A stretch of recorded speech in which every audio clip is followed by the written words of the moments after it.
Welcome back, YouTubers, and thank you for joining me for another episode of Welcome from the Realms of Mindrin. I am your host, Brett Hennies.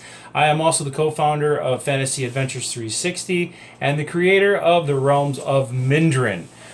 Today I want to talk to you a little bit about how we started our card game and kind of help you if you have a card game or board game idea. How I'm going to lay this out is something you can follow and give you the tricks of the trade a little bit about how you can actually end up with your own version of your game that you can do whatever you want with. A little bit about us real quick. We started out as a whole different entity before we started doing games. And my business partner, who I still have, Jack, came down with some health issues. So while I'm sitting there contemplating the universe, it's a Saturday morning, and my kids, Jax and his sister Evie, are sitting there watching these adults open up these mystery packs of Shopkins and just going ballistic. I'm sitting here going, really? I got to be able to do something like that too. I think I can do something on par with that. So, but what would I want to do? What would I want to get? So, fantasy weapons. I'm like, well, how cool would that be? You know, opening up a package and getting a cool mystery weapon. So that's what I did, and I started sketching. I started drawing these weapons, and next thing you know, I was going to Michael's and Joanne Fabrics and snagging up all their polymer clay and making these into like little prototypes. So I started making these miniatures out of the polymer clay, and oddly enough, they ended up in the game. A lot of them did. You never know. So I started with this game that's this board game, and it gets pretty complicated, and it's still our flagship and something we're still going to produce. But it's a big undertaking for this game because there's a lot of parts and so on and so forth. It's a pretty big game. It's a 4-hour game, and then we used to have game night at this house and invite people over. So it was like 7 to 8 people, and we'd play till 3 or 4 o'clock in the morning, 3 or 4 hours solid, bringing pizza and beer and snacks. It was like one of those nights. And one of my friends, who's an engineer with Disney, said, "Listen, I like your game, but there's no way I could play this at work, and I really want to play this with my friends at work. So can you come up with a short version of it?" So I was like, "Well, I'll start working on that."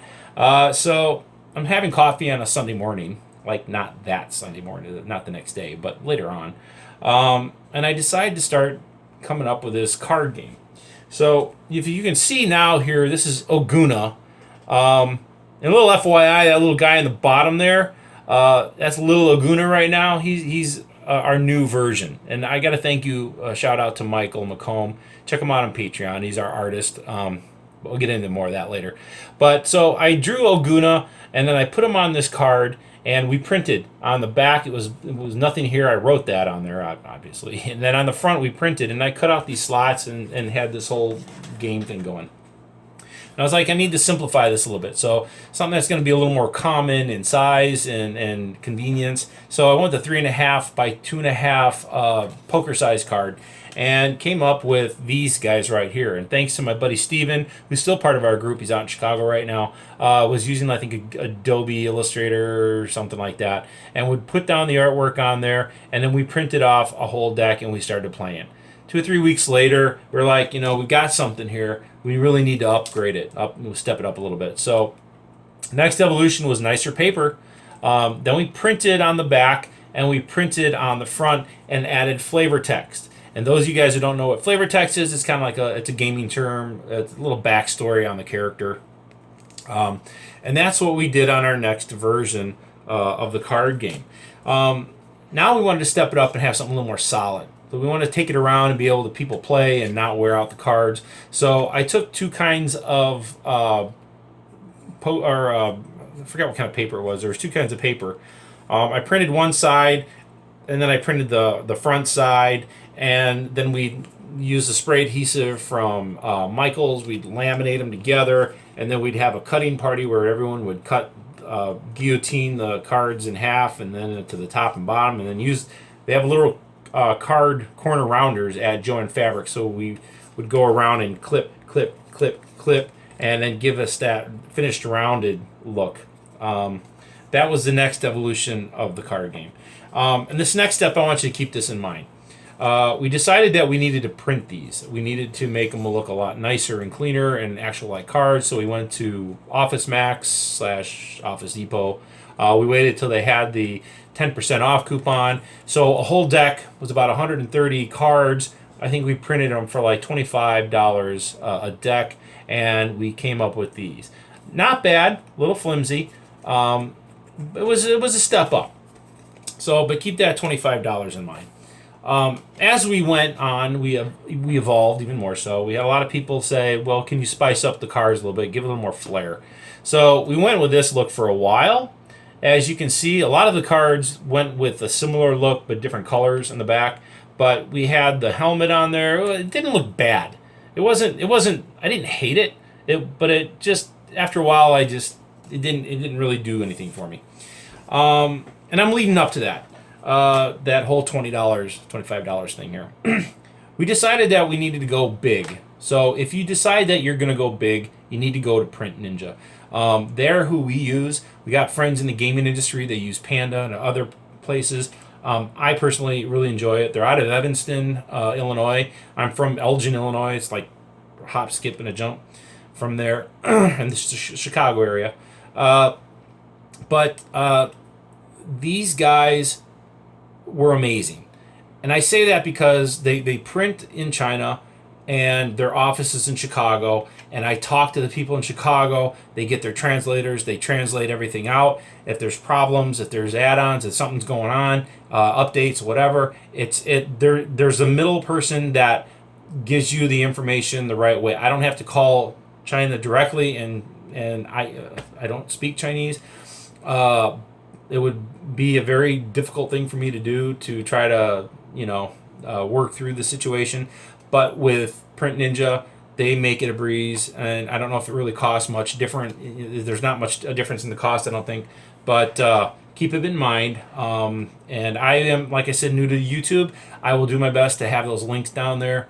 Now, for some of you guys who want a nice deck, but don't want to go mass production on it, maybe you want one for yourself. Maybe you want to just have a couple to go beta test around to see if, maybe you can get a following going, or you just want 10 to 12 to pass out at Christmas. Game Crafters is the best place to go. Game Crafters prints the same quality card as Print Ninja. So if I hold these two cards up side by side, they glare the same. Their thickness is the same. There's a little color difference, but that's okay. That's to be expected in some cases. But they are the best way to go. And a matter of fact, I think you can actually sell your game on their website. They do board games, card games, whatever. They are great. They are the beta kings. If you want a beta deck, they are, to me, the best place to go. So I teach a board game design class at the high school level at SCVI, which is Santa Clarita Valley International. That's where my kids go. They teach K to 12. My kids, my high schoolers, they use Game Crafters. And they get their cards and they're just eating it up because they have like an actual card game or board game that they're coming up with. Now, to kind of go back, when you print your cards, no matter how you do it, print some with the backs like this, with the back of the card, but the faces should stay blank. And the reason I do that is because in the middle of a game, if there's a mechanical failure, something happens, catastrophic game malfunction, and you need to make a quick change, you take the blank, you write down the change, you take this out, you put it in, and you continue gameplay and keep going. What I've learned over the years is keep a notebook handy, especially when you're playing with friends or family or beta, anything. And I start making notes, and I put check marks down by comments, and if it shows up after 3 times, it's time to make a change. And it's not to say that, hey, whatever that card or mechanic, whatever, even though it's out of the game right now or changed, can eventually find its way back in. So, just shelve it. Just put it to the side. You never know. I've had cards that I had out for a whole year after some changes actually found their way back into the game and actually are very playable in the game now. This also brings me to critiquing and criticism and stuff like that. Understand that when people critique your game, I want you to think, thank you for making my game better. I want you take that that thought process, and keep that in your mind. Your energy, your positivity is what is going to draw people to this game, and your energy and how you relate all the feedback and turn it around and make that project better and better is going to be good things are going to happen to you. But my point being is keep that thought process of you can't take anything personal, because you never know if an individual makes a change in your game and it ends up in the final version, and that person sees that and goes, "Oh my gosh, I'm part of that. I did that. That was me." That person who gave you probably the hardest critique could turn around and be your biggest promo person. They could be your biggest cheerleader. They could be the one that they might know 3,000 people or more. I don't know. But you never know. You never know what could happen. So keep that in mind, and just smile and shake your head and say thank you. Many times my guys, they kick some of my stuff to the curb. It's like, really? But it's just the way the game, it's just the way it goes. Something else I wanted to bring up to you guys, sorry I was talking away from you there, is protecting your guys' artwork and your story. Now, rules you can't copyright unless there's some form of story involved to it that makes it unique. But games and rules are virtually impossible to keep them 100% original, because something has to come from somewhere. So what I tell my students is put everything on Google Drive to keep everything covered. If you decide that you want to go step it up a little bit, you can get everything as a copyright. You get the form VA. This covers your artwork, your cards and stuff like that. You can send it all off at once. It's like $50 or $80. I forget. One's one, one's the other. I don't remember. And if you have rules that have a storyline, or if you have a storyline, then this covers your literature work. This is your form TX or your Texas. The other one's VA for Virginia. So that, and now with rules, just a quick note, print them off cardboard. Game crafters are like $1. They're really awesome if you decide to do that. Otherwise, just print them off your printer.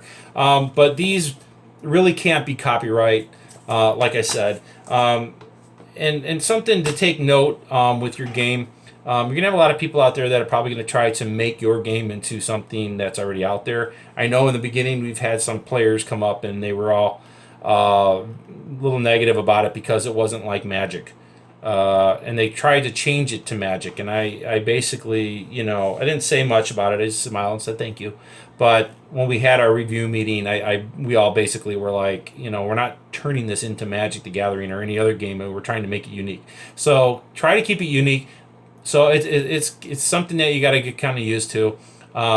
Pick and choose your what you change and don't change. And if it's a change that somebody wants to do right away, change it. It doesn't have to mean it's permanently in there. That all can change, and as your games evolve. So with that said, I think I'm pretty much covered on everything I wanted to go over today. Hopefully this helps. If you guys have any questions or comments, please comment below. I'll be happy to answer questions. You can check us out or get a hold of me at Facebook at Rom Card Game or at Realms of Mindrin. We carry both of those. And Twitter and Instagram and Facebook, we're on those if you want to get a hold of us. Check out our website is again, like I mentioned in previous videos, that it's under construction. We're adding some new stuff, giving it kind of a makeover. So it's still active, but it's going to change.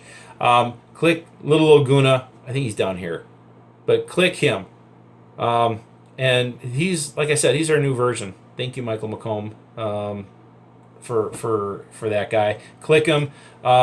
Those of you guys that see him now, this is kind of a preview. You'll see him at GameX, maybe more likely for sure at Comic-Con on a 8-foot by 12-foot backdrop, which I'm driving to Comic-Con in a van from Santa Clarita down to San Diego, and I've got guys that we're all going down to Comic-Con to run the table, and I don't know how I'm going to get a 12-foot backdrop in my van.